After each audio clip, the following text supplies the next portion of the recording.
नमस्ते दोस्तों, स्वागत है आपका आपके अपने यूट्यूब चैनल पढ़ाई वाले भैया पर। अक्सर गणित में कुछ शब्द जैसे अभाज्य संख्याएं, भाज्य संख्याएं, एचसीएफ, एलसीएम ये हमें बहुत डराते हैं, है ना? हम सवाल तो रट लेते हैं, लेकिन इनका असली मतलब भूल जाते हैं। आज के इस वीडियो में मैं इन सभी डरावने वाले शब्दों को आपके लिए इतना आसान बना दूंगा कि आप दूसरों को भी सिखाने लगेंगे। अगर आप कक्षा 10 में हैं, तो आज की ये क्लास आपके लिए सबसे ज़रूरी होने वाली है। तो अपनी कॉपी और पेन उठाइए और शुरू करते हैं आज का मजेदार सफर। आगे चलते हैं। आज हम क्या क्या अनलॉक करेंगे? आज हम करेंगे अभाज्य और भाज्य संख्याएं। अभाज्य संख्या क्या होती है और भाज्य संख्याएं क्या होती है। उसके साथ ही सह अभाज्य यानी को प्राइम नंबर्स क्या होते हैं और इनका 10वीं की बोर्ड के साथ क्या कनेक्शन है। इसके बाद हम समझेंगे एचसीएफ और एलसीएम का असली मतलब क्या है। इसे हम रटेंगे नहीं, समझेंगे।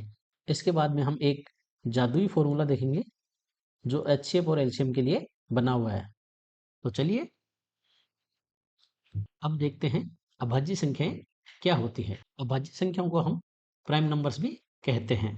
अभाज्य संख्याएं वे संख्याएं होती है जो केवल एक से और खुद से पूरी तरह विभाजित होती है।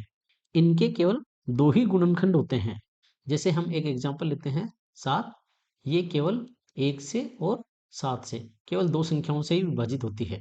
ये संख्या किसी अन्य पहाड़े में नहीं आती है। ये प्राइम नंबर्स कौन कौन से होते हैं? से 2, 3, 5, 7, 11, 13, 17, 19 इसी प्रकार। और एक इम्पोर्टेंट बात है, आपको याद रखने की चीज़ है, ये आपके लिए एक प्रो टिप है कि दो सबसे छोटी और एकमात्र सम संख्या है जो अभाज्य संख्या है। इसके अलावा जितनी भी अभाज्य संख्याएं होती हैं वे सभी विषम संख्याएं होती हैं। एक चीज और बता दूं, एक न तो अभाज्य संख्या है और न ही भाज्य संख्या है। अब भाज्य संख्याओं को देखते हैं।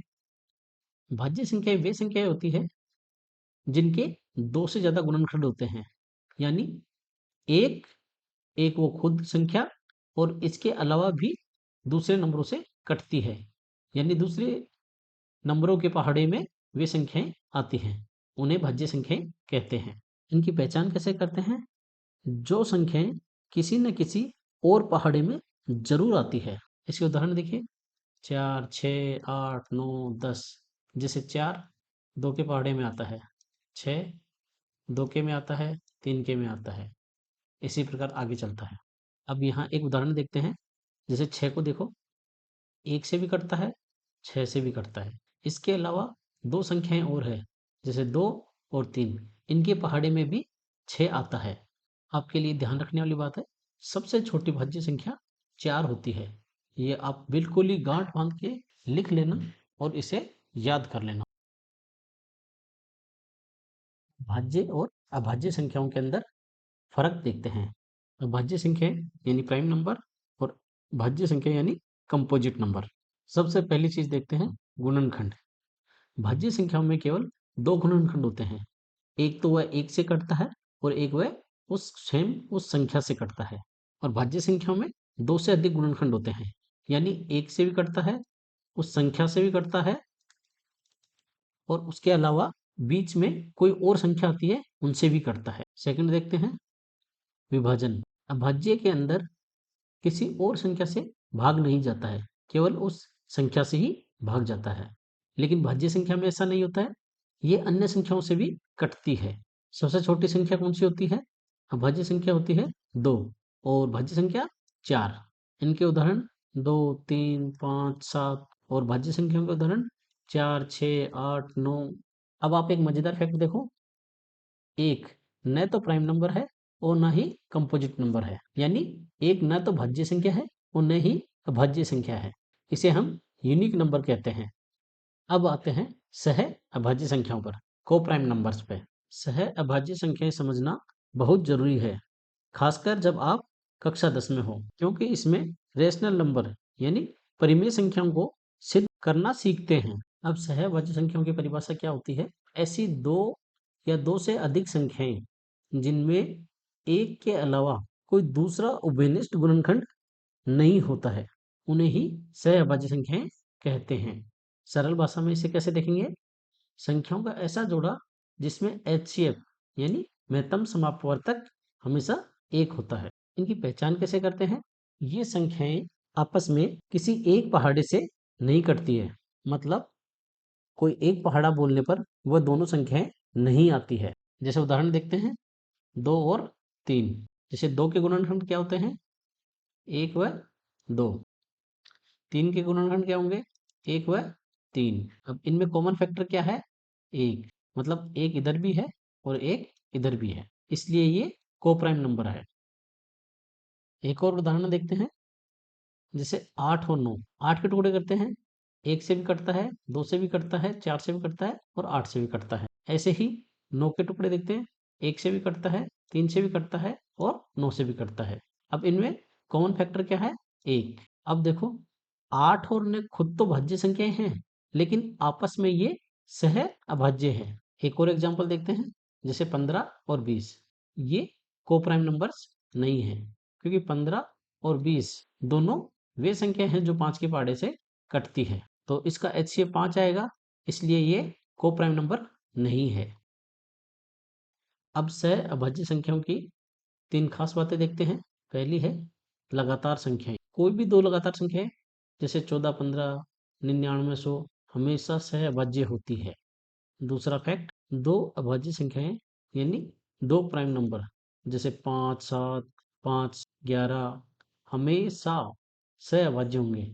और तीसरा, ये जरूरी नहीं है कि संख्या खुद अभाज्य हो, लेकिन इनका जोड़ा सहअभाज्य हो सकता है।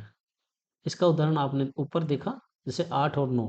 ये आपस में तो भाज्य संख्याएं हैं, लेकिन जब इनको एक साथ लिया जाता है तो ये सहअभाज्य हो जाती हैं। अब आगे चलते हैं। अब देखते हैं HCF यानी महत्तम समापवर्तक। महत्तम समापवर्तक क्या होता है? वह बड़ी से बड़ी संख्या जो दी गई संख्याओं को पूरा पूरा काट दे, यानी डिवाइड कर दे। अब इसका उदाहरण देखते हैं, जैसे 12 और 18 लेते हैं। 12 के टुकड़े करने पर ये किस किस से भाग जाता है? 1 से, 2 से, 3 से, 4 से, 6 से और 12 से। और 18 के टुकड़े करने पर ये किससे कटता है? 1 से कटता है, 2 से कटता है, 3 से कटता है, 6 से कटता है, 9 से कटता है और 18 से कटता है। अब महत्तम समापवर्तक की परिभाषा के हिसाब से वह बड़ी से बड़ी संख्या जो दी गई संख्याओं को पूरा पूरा काट दे। अब इनमें से वो कौन सी संख्या है जो इसको और इसको दोनों को पूरा पूरा काट दे? अब काटने को तो 2 से भी कर सकता है, लेकिन ये सबसे बड़ी संख्या नहीं है। इसके लिए सबसे बड़ी संख्या होगी 6। 6 से बड़ी कोई भी संख्या नहीं है जो इनको दोनों को काट दे। इसको अलग तरीके से देखते हैं, वह बड़े से बड़ा पहाड़ा कौन सा है जिसमें 12 और 18 दोनों आते हैं? तो इसका उत्तर क्या होगा? 6। यानी 12 और 18 6 से पूरी पूरी तरह से कट जाते हैं। जैसे 6 दूनी 12 और 6 तीन 18। 6 से बड़ी कोई भी ऐसी संख्या नहीं है जिनसे ये दोनों संख्याएं कट जाएं। यानी 6 वह बड़ी से बड़ी संख्या है जो 12 और 18 को दोनों को भाग दे सकती है। अब एलसीएम देखते हैं। एलसीएम की फुल फॉर्म क्या होती है? लीस्ट कॉमन मल्टीपल यानी लघुत्तम समापवर्त्य। लघुत्तम समापवर्त्य का मतलब क्या होता है? वह छोटी से छोटी संख्या जो दी गई संख्याओं के पहाड़े में आती है। जैसे हमको 4 और 6 दो संख्याएं दी हुई है, हम वह छोटी से छोटी संख्या देखेंगे जो 4 के और 6 के पहाड़े दोनों में आती है। 4 के पहाड़े में जैसे 4, 8, 12, 16, 20 और ऐसे ही 6 के पहाड़े में 6, 12, 18, 24 ये संख्याएं आती हैं। तो इनमें सबसे छोटी संख्या कौन सी होगी जो 4 के में और 6 के में दोनों पहाड़े में आ रही है? वो संख्या हो गई 12। इसको अलग तरीके से देखते हैं, जैसे अगर मैं 4 और 6 का पहाड़ा पढ़ूं तो ये पहली बार ये दोनों नंबर किस नंबर पर मिलेंगे? तो वो आंसर क्या होगा? 12। इसे सोचने का तरीका क्या है? अगर मैं इन संख्याओं का पहाड़ा पढ़ूं तो वह कौन सी पहली संख्या होगी जहां ये सब आपस में मिलेंगे? एलसीएम कब काम आता है? जब कोई चीजें रिपीट होती है और उन्हें रिपीट होने पर उनके एक साथ होने का समय निकालना हो, तो हम एलसीएम का यूज करते हैं। अब एचसीएफ और एलसीएम में अंतर देखते हैं। एचसीएफ संख्याओं को काटता है और एलसीएम संख्याओं से कटता है। एचसीएफ का रिजल्ट क्या होगा, हमेशा दी गई संख्या के बराबर या छोटा होगा। और एलसीएम का रिजल्ट हमेशा क्या होगा, या तो दी गई संख्या के बराबर होगा या उससे बड़ा होगा। एचसीएफ के लिए वह बड़ा सा बड़ा नंबर जो दी गई संख्याओं को काटता है, और एलसीएम के लिए वह छोटे से छोटा नंबर जो दी गई संख्याओं से कटता है।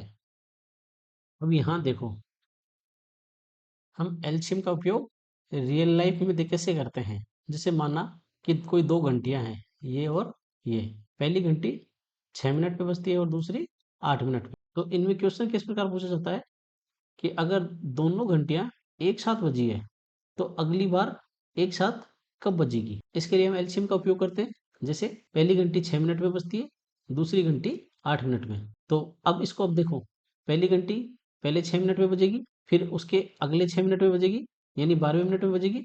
उसके बाद फिर अगले 6 मिनट में, यानी 18वें मिनट में बजेगी। उसके बाद में फिर अगले 6 मिनट में, यानी 24वें मिनट में बजेगी। इसी प्रकार दूसरी घंटी एक बार बजने के बाद में दूसरी बार 8वें मिनट में बजेगी, फिर 8वें के बाद में फिर 8 मिनट बाद में 16वें मिनट में बजेगी, और उसके बाद में फिर 8 मिनट बाद में 24वें मिनट में बजेगी। तो दोनों का कॉमन टाइम कौन सा आया, 24 मिनट। यानी दोनों घंटियां एक साथ दोबारा अगर जीरो पे बजती है उसके बाद में वह 24 मिनट पे बजेगी। जैसे दोनों घंटियां अभी एक साथ बजी है, अगली बार एक साथ कब बजेगी, वो 24 मिनट बाद में। 24 मिनट बाद में ये कैसे आया, ये 6 और 8 का एलसीएम लेने से आया। अब हम कक्षा 10 का एक जादुई फॉर्मूला देखते हैं जो हमें आगे बहुत काम आएगा। ये फॉर्मूला दो संख्याओं के ऊपर बेस्ड है, यानी दो संख्याओं का एचसीएफ और दो संख्याओं का एलसीएम। इनको अगर आपस में मल्टीप्लाई कर दें और दोनों संख्याओं को आपस में गुणा कर दें तो इनका उत्तर हमेशा बराबर आता है। यानी दो संख्याओं का गुणनफल हमेशा उनके एचसीएफ और एलसीएम के गुणनफल के बराबर होता है। अगर आपको एग्जाम में कोई दो संख्या दे दे और आपको एचसीएफ या एलसीएम इनमें से कोई भी चीज दे दे, तो आप यही फॉर्मूला लगाएंगे। अब आप अपना होमवर्क नोट कीजिए। क्या 15 और 20 सहअभाज्य संख्याएं हैं? अगर आपने इस वीडियो को ध्यान से देखा है तो आप इसका जवाब आसानी से दे सकते हैं। अगर आपका जवाब हाँ में है या नहीं में है, दोनों में से कोई सा भी हो, कारण सहित आप इसे कमेंट में लिखिए। इसके लिए आप हिंट देखिए, क्या 15 और 20 किसी एक पहाड़े से कटते हैं? आपके उत्तर का इंतजार रहेगा कमेंट में। अब अगले वीडियो में हम कक्षा 10 का पहला सबसे जरूरी टॉपिक करेंगे जिसका नाम है यूक्लिड विभाजन प्रमेय का। आप ये वीडियो बिल्कुल भी मिस मत करना, नहीं तो आपको एक्सरसाइज 1.1 बिल्कुल भी समझ में नहीं आएगी। मिलते हैं अगले वीडियो में, तब तक के लिए खूब पढ़ो खूब बढ़ो। जय हिंद दोस्तों।